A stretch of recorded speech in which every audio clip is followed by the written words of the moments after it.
What's up, guys? Lamar here. I wanted to come to you and talk to you about the old beam here on the 66 and what I've been doing during all this crazy COVID-19 lockdown.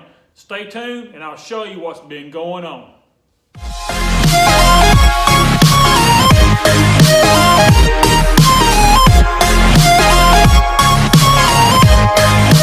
Okay, so what we got here is just a plain old ball joint front end out of a 66 Beetle factory beam. And I'm going to show you a little bit of things about what I've been doing while I've been here at the house. And I beat this thing to death, and I've chopped and cut and all this. And let's get right into showing you what I've done. Obviously, you know the beam has to come off, and it has a lot of work that needs to be done. You'll notice right over here that the steering box is missing. The steering, I don't know what it's called, but the limiter for the steering box to go over, that's all been cut off. It's missing. This is firmly in place, which is not supposed to be. I welded that on. Now, if you'll just look in here, guys, you'll see it looks like a bunch of whatnots. I don't know, but let me tell you what I've done. I come in here, and inside these beams right here, there's a middle piece here. It's a collar that fits over the leaves that are inside your beam. So what I've done is there's another video here on YouTube, and I'm going to link it down below in my description. It's a fantastic video on how these guys decided to drop their beam, their front end 2 inches. So what I've done, I just went over their specs, and so what I've done is I cut this here, and I cut it here. And then, so what you essentially do is you twist this thing down, because when you twist this down, it brings your ball joints up, which is in a lowered position. All right, so you do that and you mark everything. And so while I had it apart, I took 1.5 inches out over here, and I took 1.5 inches out over here on this side. And I had everything marked all the way across on that.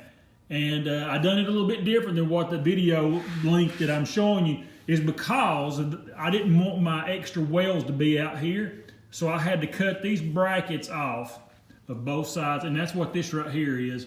And I welded some of it up. I didn't get it all the way done, but that's what this little weld is right here, is where the grinder was at, and I come in and I welded some of it up. But anyway, I come in here and I marked that, and I twisted it down the amount that it was said to, and just off the top of my head, I can't remember, it's like 5/16, maybe you twist it 5/16 here, and because this is a smaller ratio than the ball joint out here, then that's why it comes out to 5/16. But the guys will get into a lot of detail, and I tell you what, I don't know these guys, I've never made comments on their channel or anything, but it's a good link to watch up and to learn a few things from it.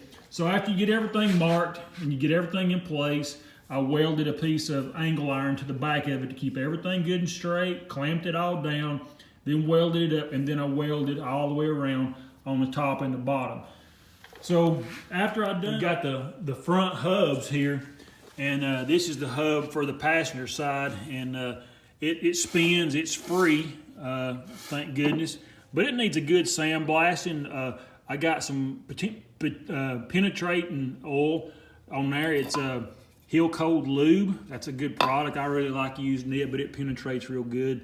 And so I got that kind of soaking on that and up here where the master cylinder goes, just to kind of help it along. But I'm going to sandblast this whole thing out, the spindle and the backing plate and most likely the hub. I really don't know about sandblasting the inside of that yet. I ain't for sure as far as the actual hub where the brake rides. But I got all that. I done got one of them done over there. Get all that stuff done, get some new bearings in it. I got a complete brake system over here in a box, with the exception, I got a master cylinder. I got one of the dual ones. Remember the old red Beetle that I chopped up back last year that we had some videos on? I'm using the master cylinder out of it to go here, and I'm going to put the reservoir on top of that. So I'm going to be doing a lot of that kind of stuff. I got the swing arm axle, transaxle back here. I'm about to get ready to get all that stuff cleaned up once I get the front brake stuff fixed up. And get all that stuff set back up into place. I got the got the shifter bushing and all that stuff to mount in here. And you know, you seen me do this work up here. So guys, you seen what I've done. We've got a factory type beam. It's 3 inches narrowed. I still have, I don't know the proper name for this little fella right here, but it comes right over here. It's a stabilizer bar for your steering. I don't know the proper name for it. And then this piece right here is the steering bracket. I guess you call it limiter.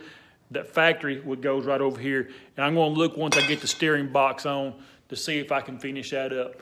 And guys, I'm telling you, I'm going to get into showing you some of my work. Just like for example, this right here. So guys, I appreciate you tuning in. Take care of you and your family during all this time. And you know, social distance, if that's what that you feel like that you need to do. My family and I, we're doing that. And the boss man at the workplace, he's letting us do those kind of things. You know, our works is kind of off, so he's letting us off a little bit to do a little bit of what we want to do. But hey, listen, I got a little outro new that I'm going to put up on this video. Hey, and listen, don't forget to subscribe and hit the like button down below. And I appreciate you guys coming and watching the videos. This may be a little bit long, but hey, bug out and thanks a lot.